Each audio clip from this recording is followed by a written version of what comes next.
Bonjour à toutes, bonjour à tous, j'espère que vous allez bien. Aujourd'hui, comme prévu, nouvelle fable de La Fontaine qui s'appelle Le renard et le bouc. Le renard et le bouc. Si vous regardez l'image du podcast, vous verrez donc le renard qui est en orange. C'est un animal qu'on voit souvent dans les fables de La Fontaine. Et à côté, un bouc avec des cornes. Et à côté d'eux, on voit un puits. On va voir tout ça dans la fable. Alors elle est assez longue, donc je vais vous l'expliquer sur 2 jours, aujourd'hui et demain. Donc aujourd'hui mardi et demain mercredi. Parce que la fable fait 31 lignes, donc 31 vers. Et j'ai besoin de vous expliquer tout ça. Alors, comme d'habitude, je vais vous lire la fable doucement. C'est assez compliqué, donc il y a moyen que vous ne compreniez pas bien. C'est tout à fait normal. Et après, je vais vous expliquer chaque ligne de la fable, ce que ça veut dire. Vous pouvez retrouver la fable sur Internet en tapant le renard et le bouc, ou vous pouvez la retrouver sur mon site Patreon, où vous avez un fichier Word de disponible. Alors, pourquoi je vous dis ça ?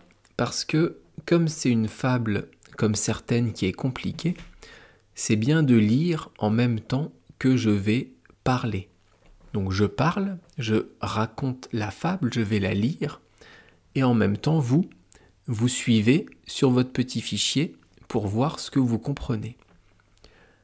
Allez, on y va. Donc je vous lis la fable en entier. Je commence à vous expliquer aujourd'hui la moitié de la fable et on fera la deuxième moitié demain. Le renard et le bouc de Jean de La Fontaine. Capitaine Renard allait de compagnie avec son ami bouc des plus hauts encornés. Celui-ci ne voyait pas plus loin que son nez. L'autre était passé maître en fait de tromperie. La soif les obligea de descendre en un puits. Là, chacun d'eux se désaltère. Après qu'abondamment tous deux en eurent pris, le renard dit au bouc : « Que ferons-nous, compère ? Ce n'est pas tout de boire, il faut sortir d'ici. Lève tes pieds en haut et tes cornes aussi, mets-les contre le mur, le long de ton échine je grimperai premièrement, puis sur tes cornes m'élevant, à l'aide de cette machine, de ce lieu je sortirai. Après quoi, je t'en tirerai. » « Par ma barbe, dit l'autre, il est bon, et je loue les gens bien sensés comme toi. Je n'aurais jamais, quant à moi, trouvé ce secret, je l'avoue. » Le renard sort du puits, laisse son compagnon, et vous lui fait un beau sermon, pour l'exhorter à la patience.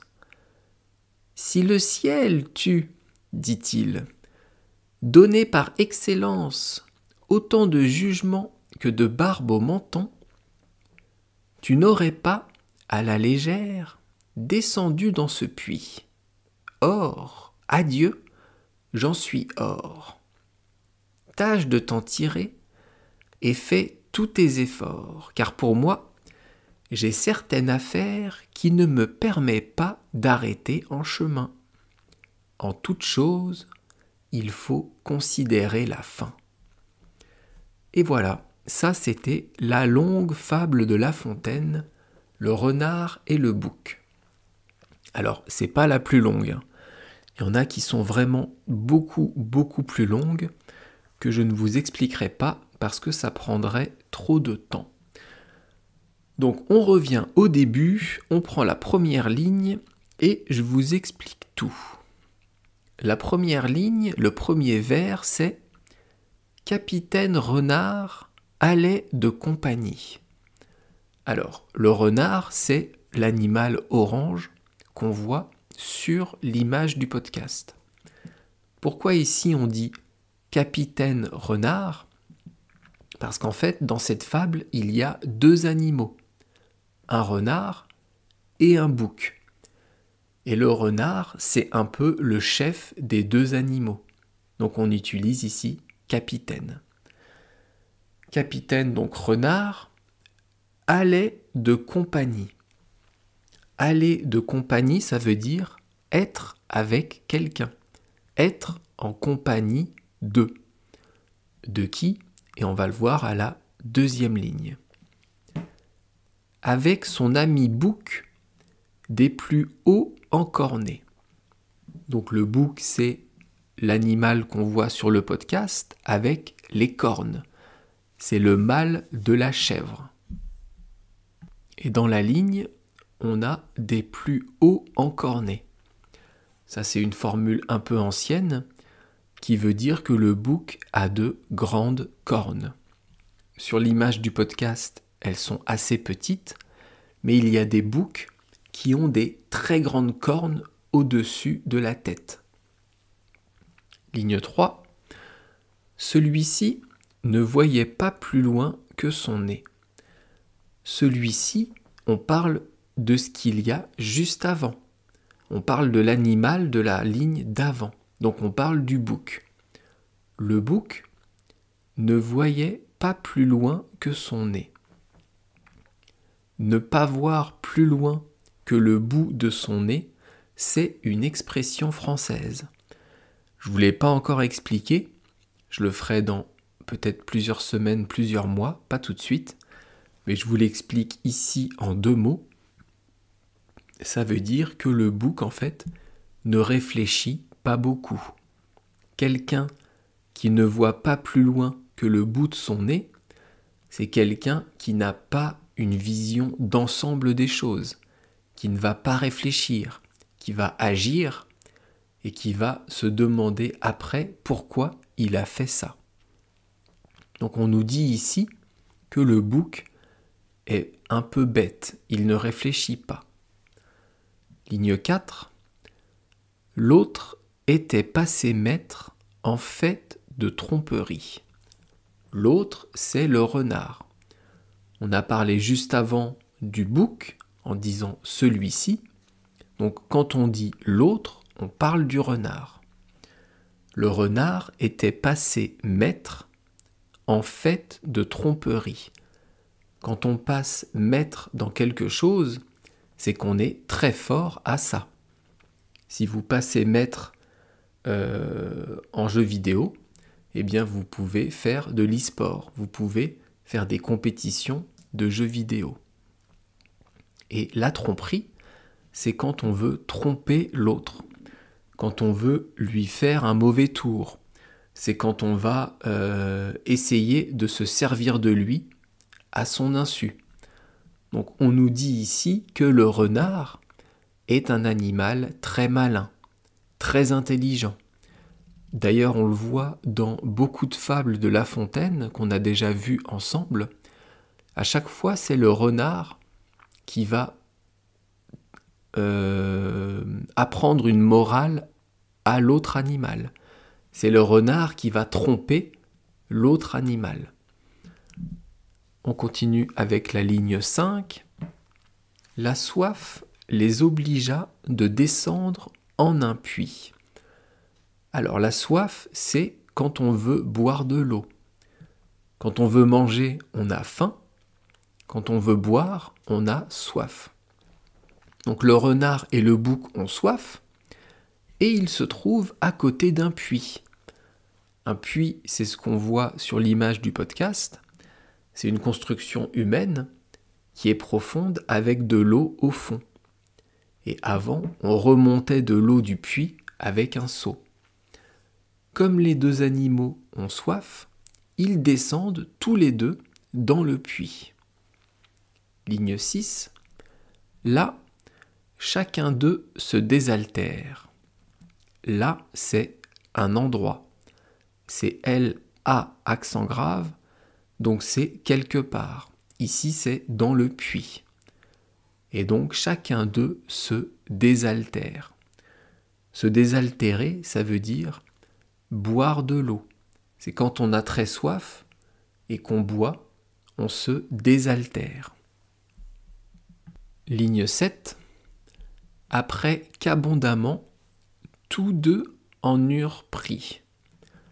Alors ici, il y a quelques mots un peu compliqués. Donc, abondamment, ça veut dire en grande quantité. Ça veut dire beaucoup. Donc, après qu'abondamment, tous deux, les deux animaux, en eurent pris. Eurent, ici, c'est le passé simple du verbe avoir. Et après, on a pris, c'est le participe passé du verbe prendre. Donc en fait, le verbe ici, si on le met à l'infinitif, c'est avoir pris. Pris quoi? De l'eau. Et abondamment, c'est beaucoup. Donc c'est ici, après que les deux aient bien bu. Que les deux animaux aient bu beaucoup d'eau. Donc, ils sont dehors, ils ont soif, ils vont dans le puits, ils boivent beaucoup d'eau, et après, eh bien, on passe à la ligne 8. Le renard dit au bouc. Donc là, c'est le renard qui va parler, et qui va parler au bouc, à l'animal qui est avec lui dans le puits. Que ferons-nous, compère ? Feront, c'est le futur du verbe faire.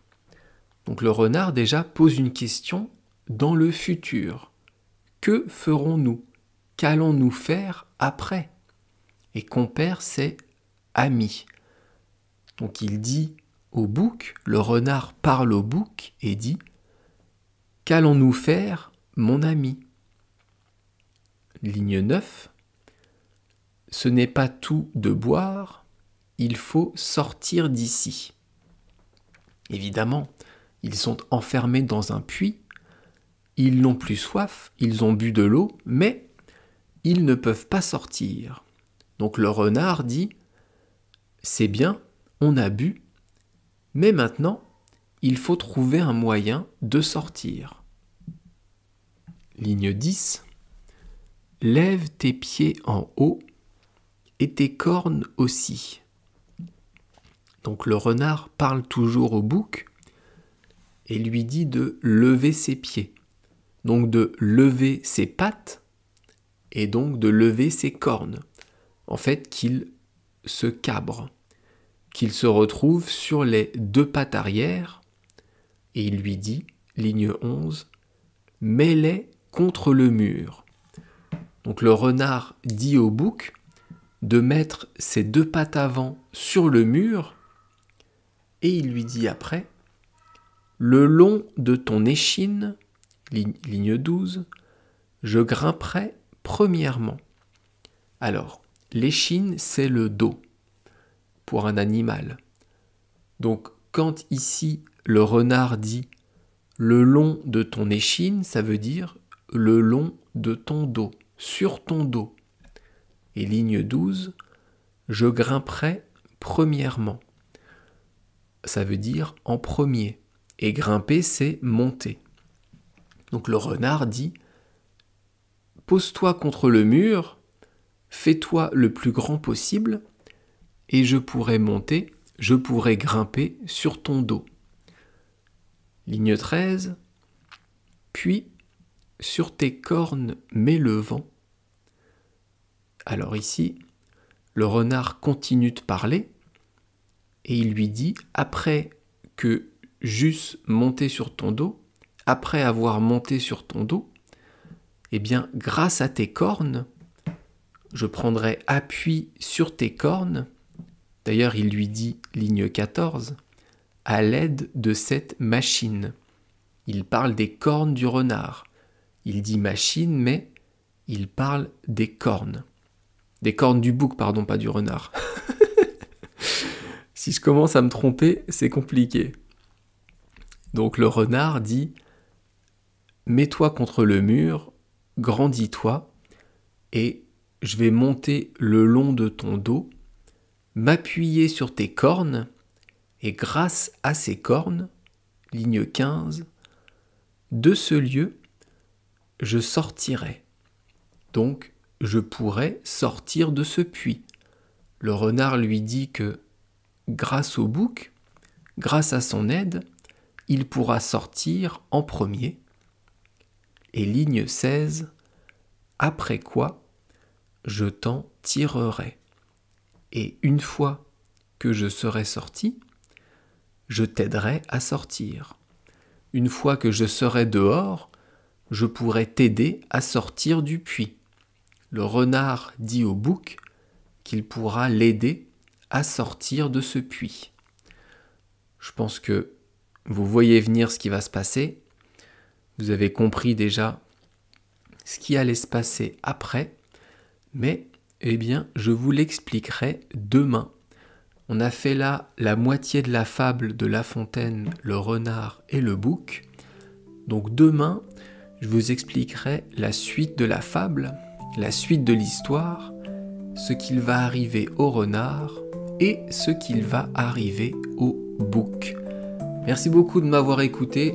Je vous laisse ici et je vous dis donc à demain. Bye bye, hasta luego. Matane!